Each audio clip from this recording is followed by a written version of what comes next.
अस्सलाम वालेकुम स्टूडेंट्स। हम अल्काइल हैलाइड के एमसीक्यूज़ को कंटिन्यू रखते हैं। सबसे पहला एमसीक्यूज़ है alkyl halide undergo a type of. Alkyl halide कौन कौन से रिएक्शन कर सकता है। पहला दिया हुआ है न्यूक्लियोफिलिक सब्स्टिट्यूशन, फिर है न्यूक्लियोफिलिक एडिशन, फिर है एलिमिनेशन। बेटा एक बात तो याद रखें कि न्यूक्लियोफिलिक एडिशन तो हो नहीं सकती क्योंकि अल्काइल हैलाइड में सिंगल बॉन्ड होता है। तो या तो न्यूक्लियोफिलिक सब्स्टिट्यूशन होती है या एलिमिनेशन होती है। मतलब कि SN1 SN2 होता है, SN1 SN2, या एलिमिनेशन होती है E1 एंड E2। ठीक है, तो अल्काइल हैलाइड ये दोनों रिएक्शन शो करता है, तो बोथ ए एंड सी। तो ये इसका सबसे बेस्ट आंसर है। फिर है what is product when ethyl alcohol react with PCl5। मतलब कि फास्फोरस पेंटाक्लोराइड। एक होती है बेटा फास्फोरस ट्राइक्लोराइड PCl3, एक होती है PCl5। ये जो PCl3 होती है इससे H3PO3 फास्फोरिक एसिड बनता है। लेकिन जब क्लोराइन की क्वांटिटी एक्सेस में हो तो फिर फास्फोरिक एसिड नहीं बनता, फिर POCl3 बनता है। ठीक है, मतलब कि अगर मैं इसका रिएक्शन शो करूं कि मेरे पास एक है इथाइल अल्कोहल CH3 CH2OH, ये रिएक्ट करेगी PCl5 पे फास्फोरस पेंटाक्लोराइड। अब अगर मैं इन पे चार्जेस लगाऊं, इथाइल अल्कोहल पे पॉजिटिव, हाइड्रोक्सिल नेगेटिव चार्ज रखता है, फास्फोरस पे पॉजिटिव, क्लोराइड नेगेटिव चार्ज रखता है।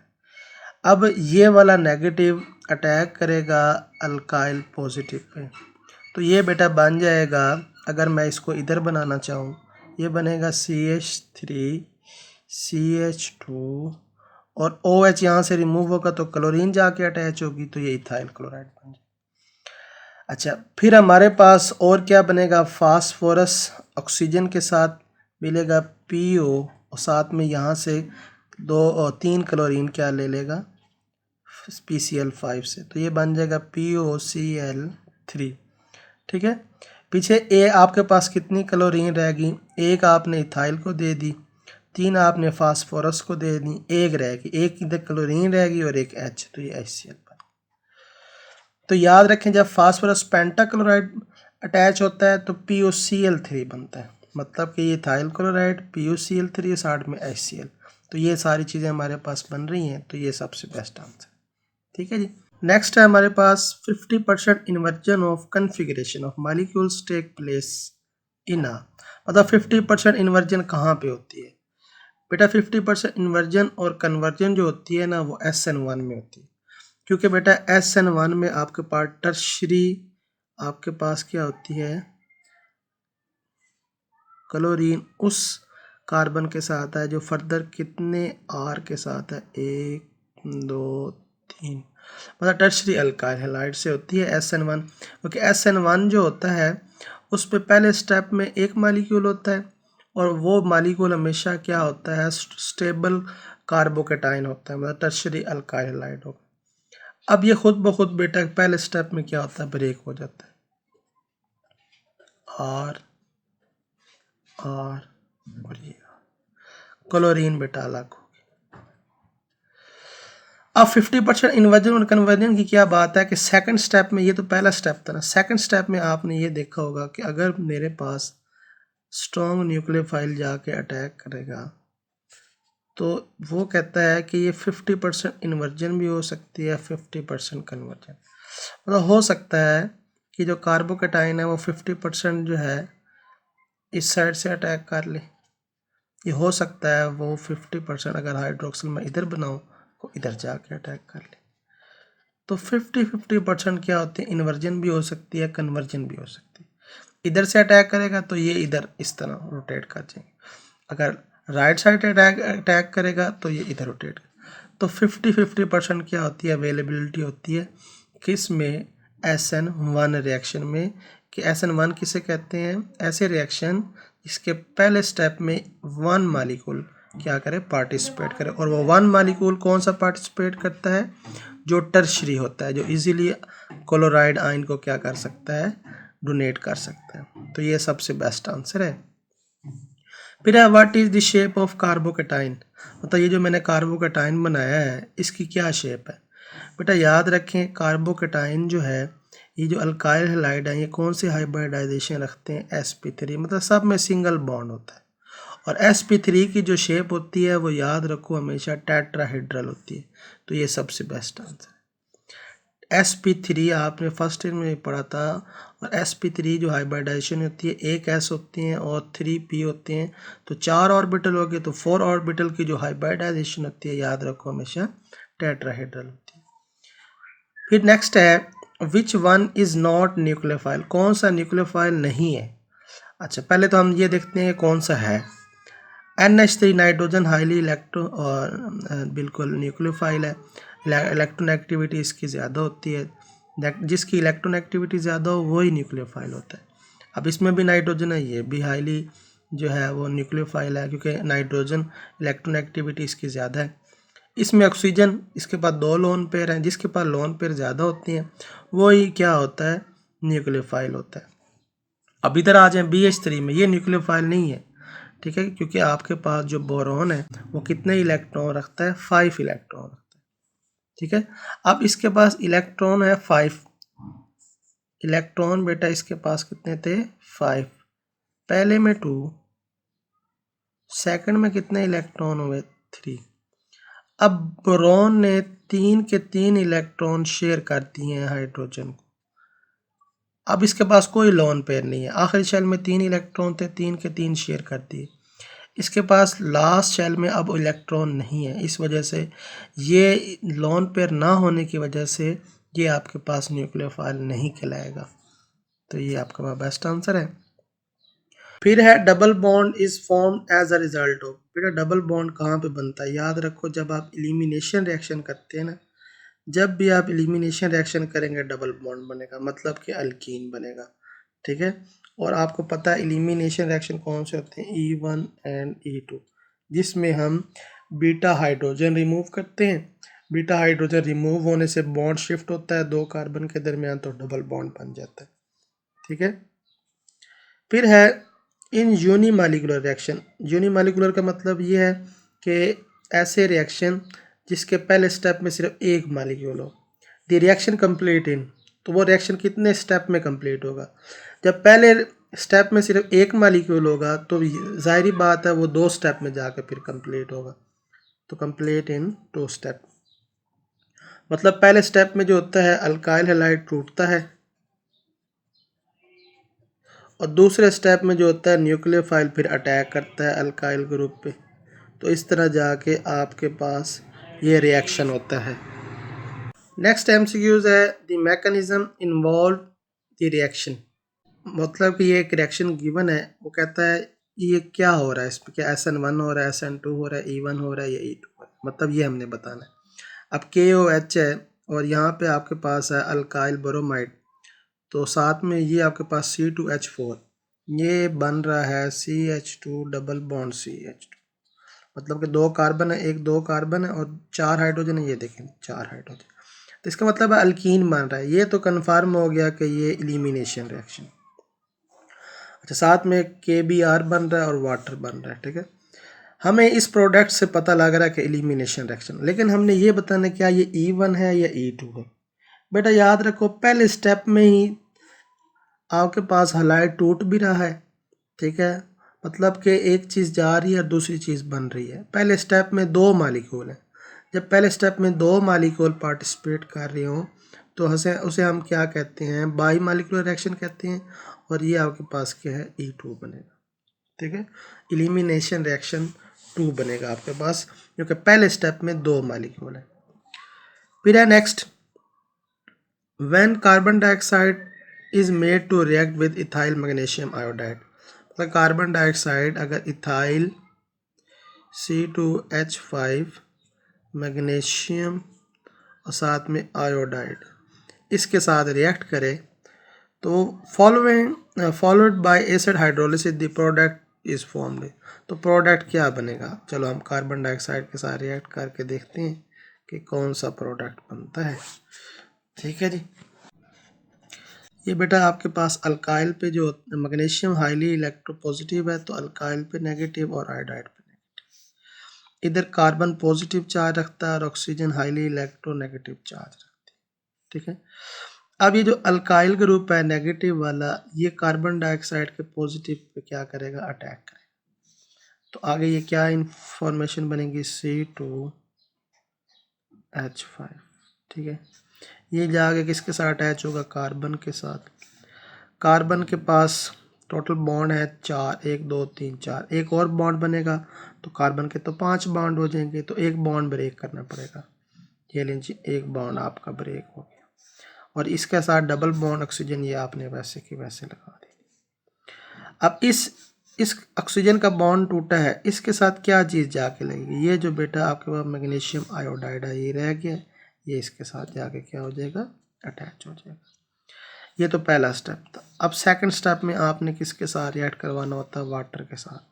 मतलब कि C2H5 C double bond OMgI, ये जो आपने बनाया है इसको आप वाटर के साथ रिएक्ट करवाते हैं in the presence of hydronium ion.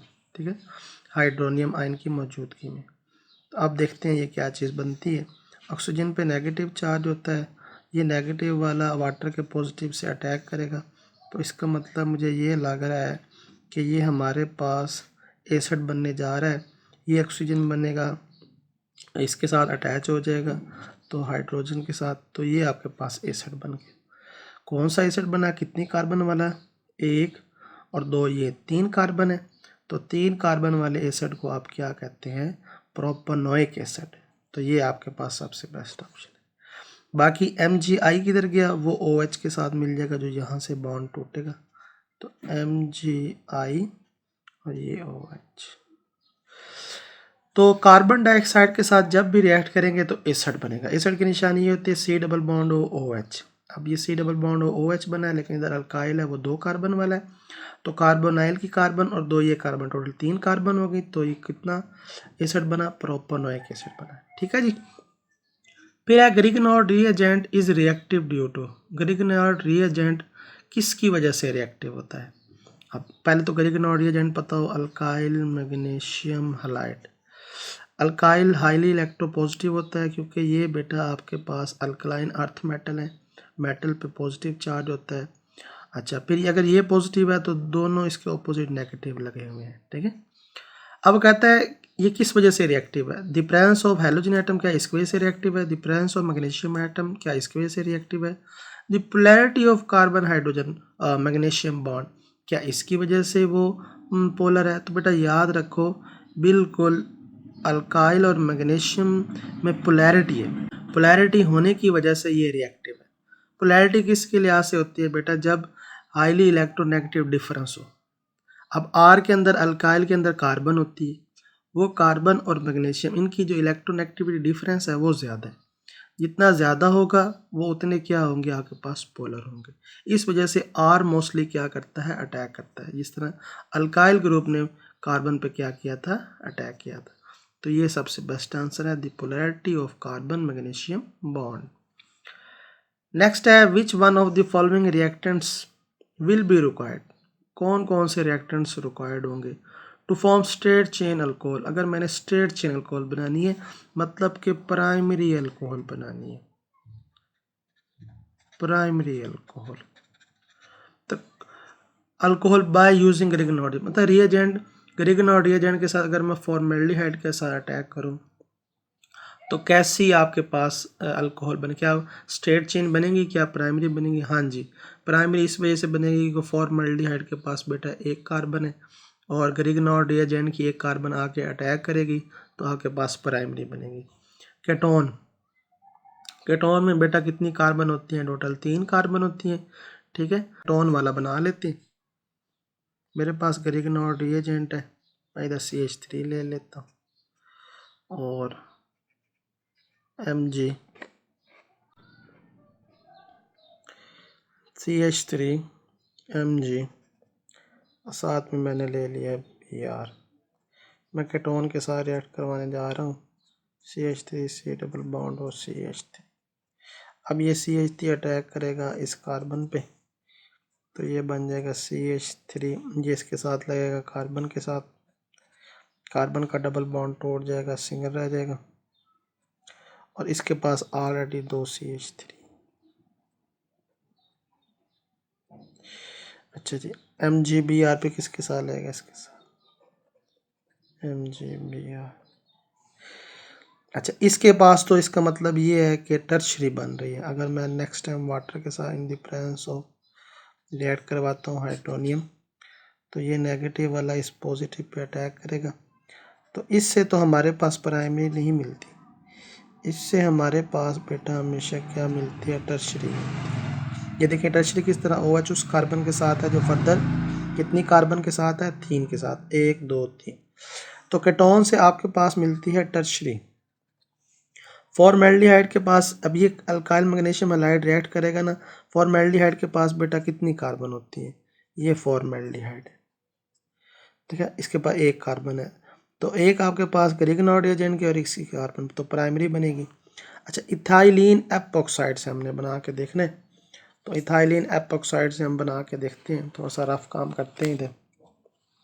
हाँ जी, इथाइलिन एपॉक्साइड, ये ग्रिग्नॉर्ड एजेंट CH3 MgBr ले लेते हैं, और किससे, एपॉक्साइड इथाइलिन का फार्मूला होता है CH2 सिंगल बॉन्ड CH2 और इसके साथ ये ऑक्सीजन, इसे इथाइलिन एपॉक्साइड कहते हैं। अब मैग्नीशियम में पॉजिटिव चार्ज और इन पे नेगेटिव, इसी तरह ऑक्सीजन पे नेगेटिव, बाकियों पे कौन सा चार्ज है, पॉजिटिव चार्ज है। ये नेगेटिव वाला किस पे जाके अटैक करेगा, इस कार्बन पे, ऑक्सीजन का ये वाला बॉन्ड बेटा टूट जाएगा, तो ये बन जाएगा, ये वाला CH3 CH2 के साथ लगाएं, CH2 और इसके साथ ये CH2 और इसके पास ये ऑक्सीजन का बॉन्ड टूट गया, इसके साथ क्या लग जाएगा, MgBr। फिर सेकंड टाइम आप किससे रिएक्ट करवाते हैं, वाटर के साथ, ये भी बेटा मुझे लग रहा है कि प्राइमरी ही बन रही है। अब ये नेगेटिव वाला है, ये नेगेटिव वाला वाटर के पॉजिटिव से अटैक करेगा, तो CH3 CH2 CH2 oxygen water के पॉजिटिव पार्ट से ये आपके पास प्राइमरी बन रहा है। इसका मतलब ये हुआ बेटा कि हमारे पास प्राइमरी किस किस से बनता है, एक फॉर्मेल्डिहाइड से बनता है, एक इथाइलिन एपॉक्साइड से बनता है, तो बोथ A एंड C। तो मैंने आपको बना के भी दिखा दिए हैं कि प्राइमरी इन दोनों से बनेंगे, लेकिन केटोन से टर्शरी बने। नेक्स्ट है हमारे पास, which one of the following alcohols will be form when ethyl magnesium bromide react with acetone. ये बेटा अभी मैंने आपको समझाया, एसीटोन क्या होता है कि जिसके पास 3 कार्बन होती, तो 3 कार्बन वाले से हमेशा टर्शरी अल्कोहल बनती है, तो ये आपके पास सबसे बेस्ट आंसर है, ठीक है। फिर है next, which one of the following molecules does not form alcohol. वो कहता है कौन सा मॉलिक्यूल अल्कोहल नहीं बनाता व्हेन रिएक्ट विद ग्रिग्नॉर्ड एजेंट, कि जब हम उसका रिएक्ट ग्रिग्नॉर्ड एजेंट से करवाते हैं, तो कार्बन डाइऑक्साइड से हमेशा बेटा कार्बोक्सिलिक एसिड बनता है, अल्कोहल नहीं बनती, तो ये सबसे बेस्ट आंसर है। मतलब कि अगर मैं ग्रिग्नॉर्ड रिएजेंट को कार्बन डाइऑक्साइड से रिएक्ट करवाता हूँ, तो याद रखो हमेशा एसिड बनता है। अच्छा, फिर है हमारे पास, ethylene epoxide treated with Grignard reagent followed by acid hydrolysis yield. मतलब इथाइलिन एपॉक्साइड को हमने ग्रिग्नॉर्ड रिएजेंट से रिएक्ट करवाना है। ये अभी मैंने आपको समझाया कि इथाइलिन एपॉक्साइड क्या होता है, CH2 सिंगल बॉन्ड CH2, अगर इन दोनों के साथ ऑक्सीजन जुड़ जाए तो इथाइलिन एपॉक्साइड होता है। इससे हमेशा याद रखो, इथाइलिन एपॉक्साइड से हमने क्या बनाया था, प्राइमरी अल्कोहल बनाई थी। तो आपके पास कहाँ पे है, ये जी फर्स्ट आंसर है इसका, तो प्राइमरी अल्कोहल इससे बनती है। आप इसे बना के भी देख लीजिएगा, अभी मैंने 41 MCQs में ये बना के दिखाया। फिर है, which alkyl halide does not form Grignard agent. कहता कौन सा अल्काइल हैलाइड ग्रिग्नॉर्ड एजेंट से रिएक्ट नहीं करता, तो इसकी रिएक्टिविटी जो है ना, अल्काइल फ्लोराइड की रिएक्टिविटी ये सबसे कम है। सबसे ज़्यादा जो रिएक्टिव होता है ना, वो आपको पता होना चाहिए, अल्काइल आयोडाइड सबसे ज़्यादा रिएक्टिव है, फिर आयोडाइड के बाद ब्रोमाइड, फिर ब्रोमाइड के बाद क्लोराइड, और लास्ट में क्या रह जाता है आपके पास, फ्लोराइड। इसकी रिएक्टिविटी सबसे कम है क्योंकि फ्लोरीन ने अल्काइल के साथ स्ट्रॉन्ग बॉन्ड बनाया हुआ है। ये बेटा खुद नहीं टूटेगा तो अल्काइल मैग्नीशियम हैलाइड ग्रिग्नॉर्ड रिएजेंट से रिएक्ट नहीं करेगा। तो ये वाला बेटा सबसे लीस्ट रिएक्टिव और ग्रिग्नॉर्ड रिएजेंट से रिएक्ट नहीं करता। नेक्स्ट है acidic acid can be obtained from alkyl magnesium iodide bye treatment with. कहता है एसिड किससे हमें मिलता है, याद रखो एसिड हमेशा कार्बन डाइऑक्साइड से ही मिलेगा। ठीक है, कार्बन डाइऑक्साइड से जब बेटा आप रिएक्ट करवाएंगे तो आपके पास एसिडिक एसिड बनेगा, क्योंकि एसिड तो बनता कार्बन डाइऑक्साइड से। लेकिन ये भी देखना कि एसिडिक एसिड में कितनी कार्बन होती है। देखो CH3 C double bond OH, तो 2 कार्बन हमें चाहिए होती है। ठीक है, तो हमें एक कार्बन मिल जाएगी अल्काइल मैग्नीशियम हैलाइड से। ठीक है, एक कार्बन यहाँ से मिल जाएगी और कार्बन डाइऑक्साइड से एक कार्बन मिल जाएगी, तो 2 कार्बन चाहिए थी, ये हमारी पूरी। तो कार्बन डाइऑक्साइड से आपके पास एसिडिक एसिड बन सकता है। नेक्स्ट है which substance is used to convert Grignard reagent to alkane. Grignard reagent को अल्केन में कन्वर्ट करना है, तो पहले तो ये देखें ना, ग्रिग्नॉर्ड रिएजेंट है CH3 MgBr। इसको अल्केन में कन्वर्ट करने के लिए कितनी हाइड्रोजन, इसको सिर्फ एक हाइड्रोजन चाहिए, और वो हाइड्रोजन किस किस से ले सकती है। वाटर भी एक हाइड्रोजन प्रोवाइड कर सकता है, अमोनिया भी एक हाइड्रोजन प्रोवाइड कर सकता है, इथाइल अल्कोहल। ठीक है, अब इथाइल अल्कोहल के पास भी एक H है।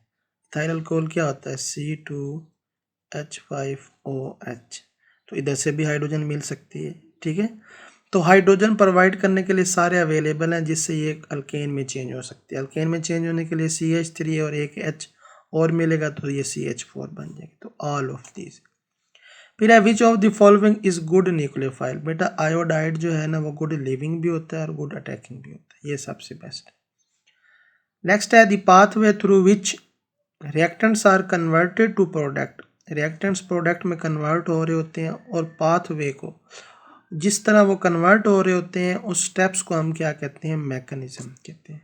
तो मैकेनिज्म ऑफ रिएक्शन, ऐसे रिएक्शन जो स्टेप बाय स्टेप कंप्लीट हो, एक पाथ को कंटिन्यू रखें, उसे हम मैकेनिज्म कहते हैं। लास्ट है Grignard reagent ads to. Grignard reagent किस किस में ऐड हो सकता है। बेटा याद रखो, जहाँ पे पाई बॉन्ड होगा वहाँ ग्रिग्नॉर्ड रिएजेंट अटैक कर सकता है। अब इसमें डबल बॉन्ड है, 1 पाई है, इसमें भी डबल बॉन्ड है, 1 पाई है, इसमें ट्रिपल बॉन्ड है, 2 पाई है, तो सब में ये क्या हो सकता है, ऐड हो सकता है। तो ऑल ऑफ दिस। इस तरह बेटा मैंने आपको अल्काइल हैलाइड के MCQs करवाए हैं। लास्ट 2 लेक्चर और आज के लेक्चर मिला के टोटल 50 MCQs अल्काइल हैलाइड वाले चैप्टर से हो चुके हैं आपके। बेटा अल्काइल हैलाइड में कोई प्रॉब्लम हो किसी MCQs में तो आप बेटा कमेंट सेक्शन में मेरे से पूछ सकते हैं। ठीक है, तो नेक्स्ट लेक्चर के लिए बेटा खुदा हाफिज़।